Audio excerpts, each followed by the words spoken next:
Hello everyone, and welcome to Dutch Greybeard. For those of you who are new to my channel, I don't do monthly reading wrap-ups. I find that I read too slow to be able to make an interesting video each month. Instead, I make a video whenever I feel I've read enough books. My last Treasures of Reading video dates from the 22nd of June, so it's high time to wrap up what I have been reading since then. I'm looking back at the last 92 days of reading, although I have to say that not all of those days were actually reading days. I went on a long distance hike for 16 days, and during that time I didn't read anything. So, to be fair, I should say that I'm looking back at 76 days of reading.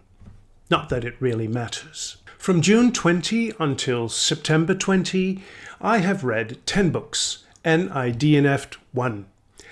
8 of those books were fantasy, 1 was science fiction, and 1 non-fiction. In total, I read 5,290 pages. The average score of these 10 books is 83 points out of 100, which compares to 4 stars. Not bad at all. This chart gives you an overview of what I've read and when I read it. I didn't even include my only DNF, which is Fantastis by George MacDonald. Ever since I started this journey into fantasy, I've been interested in the origins of the genre. Even though he is regarded by many as the founding father of fantasy, we know things did not start with Tolkien. So who were the authors that preceded him, and what did they write? What was fantasy like before Tolkien made his mark? That's what interests me. One of the very first writers of fantasy in our modern times, if not the first, is George MacDonald. His first, and I believe his most famous work, Fantastis, was published back in 1853. Even though my reading experience for this book was far from positive, I still learned a lot about early fantasy. For instance, how deeply rooted the genre back then was in the world of fairy tales. I started this read at the beginning of June and struggled on till August 18. In that time, I only read about 80 pages. The story starts off very nice when the main character, who remains without name, is being transported into another world, the fairy world. There he travels and meets creatures and people, but there is no direction to the story whatsoever. It sort of meanders towards nothing really. At least not until page 80. And the prose is, as you might expect from a book of 170 years of age, very outdated. MacDonald's sentences are tediously long and complex. Even one of his admirers, C.S. Lewis, admitted that MacDonald was not a very good writer. So you can imagine that the pick-up ability of this book is perhaps 15% or even lower. All in all, a disappointing read, but educational nevertheless. My next book in my search for the origins of fantasy is going to be The King of Elfland's Daughter by Lord Dunsany, which was published in 1924. And I will try George MacDonald once again, when I will read The Princess and the Goblin. Hopefully, I will like that one better. On to the books that I did finish reading. First, the second and third book in the Red Rising trilogy by Pierce Brown. I read the 442 pages of Golden Sun in between June 14 and 23, and Morning Star, which has 524 pages between June 23 and 29. You can check out my separate video on these books, where I try to explain my mixed feelings about them. They were page-turners, and I enjoyed lots of these pages. But I also grew tired and deflated by the amount of violence, battles, betrayals, and killings. The story is very good and thought-provoking regarding themes like race, supremacy, and repression. It is fast-paced and action-filled, which results in a high pick-up ability of 90%. But because of the downsides, I could not rate both books any higher than 84 points out of 100. Still a very decent 4 stars. I then continued with Guy Gavriel Kay. After having read Tigana at the end of 2023, my favorite book of that year, I decided to read all of the books by this amazing author in their publication order. The Fionavar Tapestry was GGK's first accomplishment as a published writer, with The Summer Tree from 1985 and both The Wandering Fire and The Darkest Road from 1986. I already made 2 videos on this trilogy. The first is about my reading experience of The Summer Tree. This book is 400 pages long, and I read it in between the 29th of June and the 9th of July. I rated it 89 points out of 100. The second video is about 5 pages of the most beautiful prose I have ever come across in my many years as a reader. It is from the third book, The Darkest Road. Even though the prose is astounding, the book as a whole was not my favorite of the 3. The density of the world building and the pompousness of the story and the way it is told prevented me from giving it a higher rating than 90 points out of 100, which is high nevertheless. I started reading the 426 pages of this book on August 4 and then got sidetracked by The Way of Kings by Brandon Sanderson. After I finished that brick of a book, I finished reading The Darkest Road on September 1st. Perhaps this has influenced my reading experience. The second book in the trilogy, The Wandering Fire, is the shortest with 352 pages, and it was my favorite. I read it in between July 28 and the 2nd of August and gave it 92 points out of 100. I will do one more video on this trilogy, but for now I can say that this is obviously a first writing feat of GGK.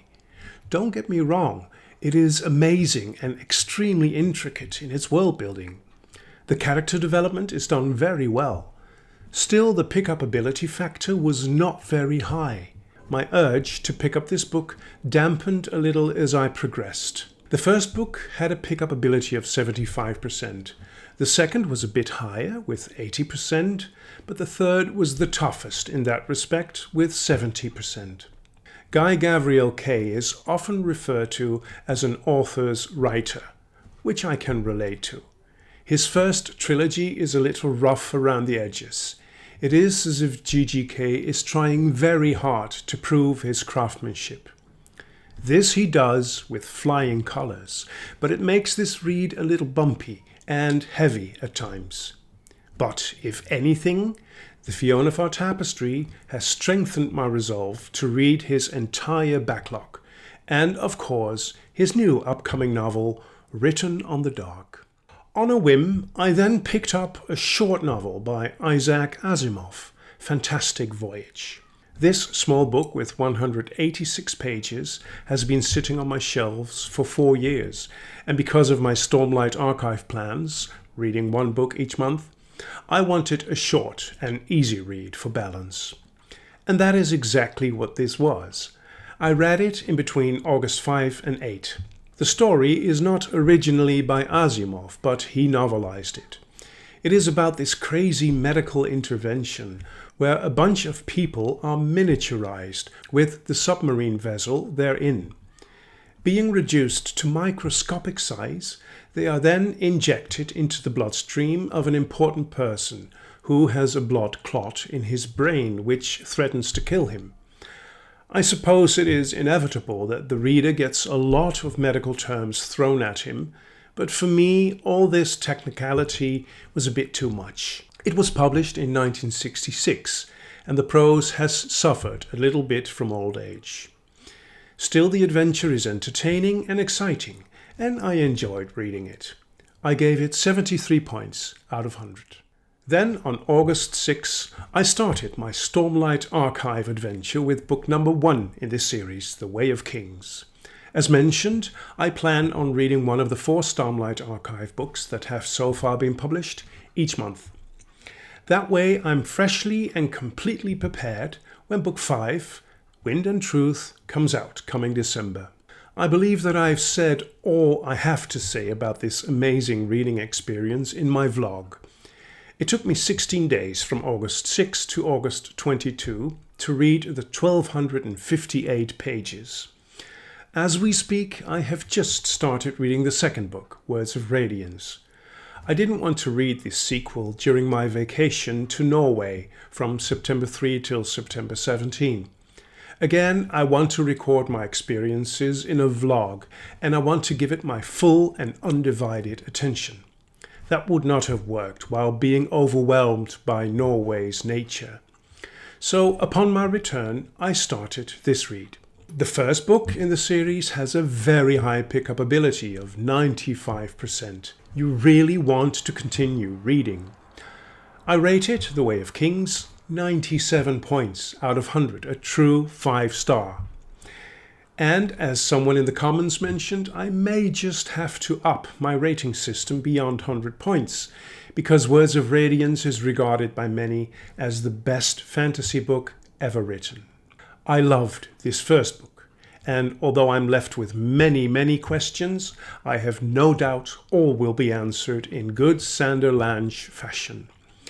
Before the end of this month, I, and you, will know how my next trip during this Stormlight Archive journey has been.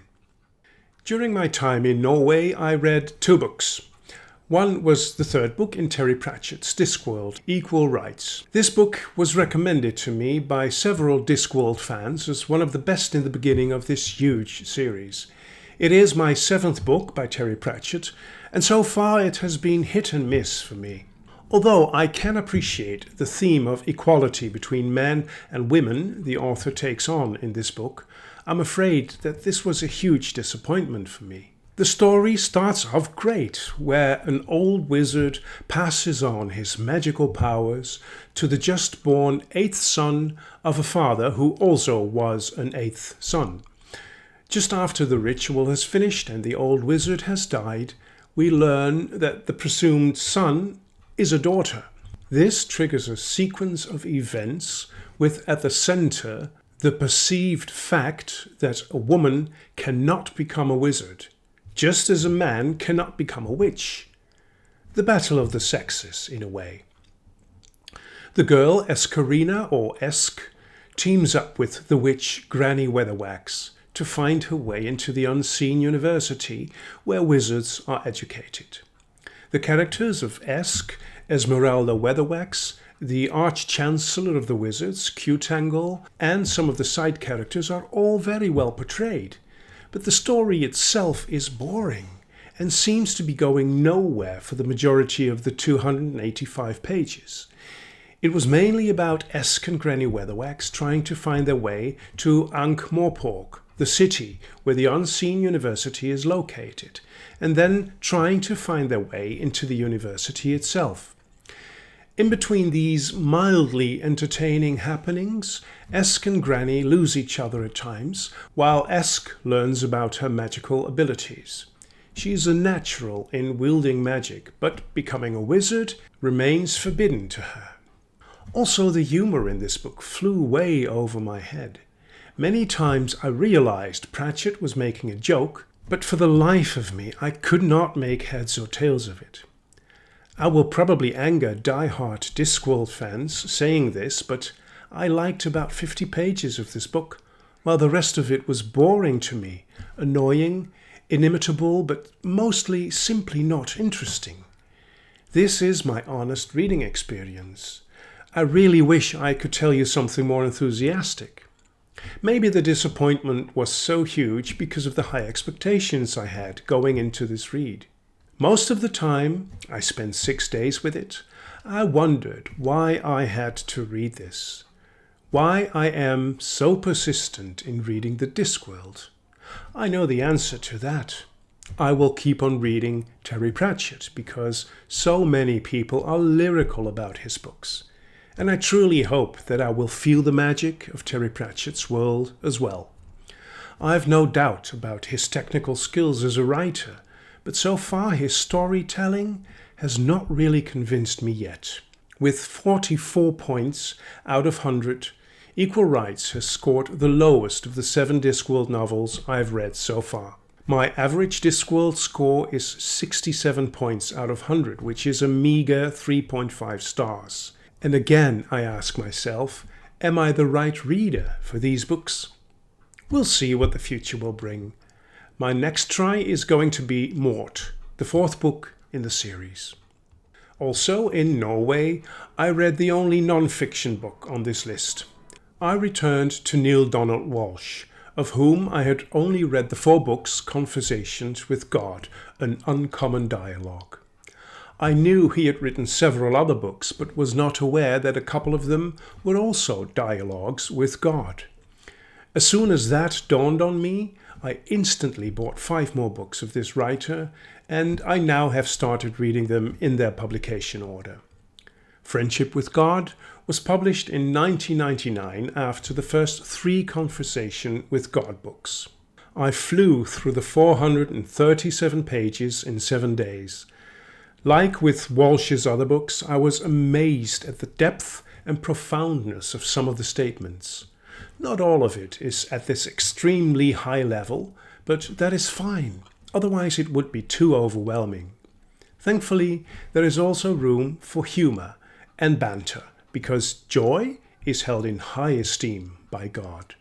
I plan to make a separate video on the huge impact that these books have had and still have on my life. Perhaps I'll do that after I have finished reading the remaining 4 dialogue books.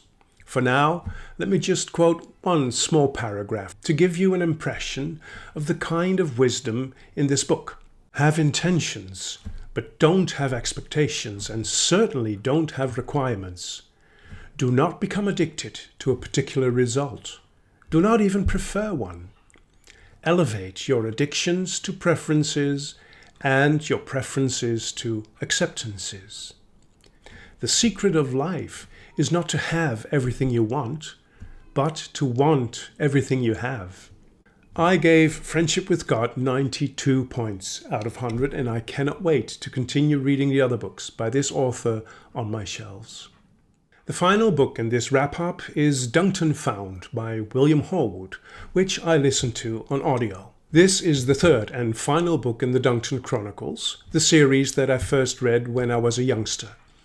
My copy of the book has 980 pages, and the great narration by Gareth Armstrong takes up more than 31 hours.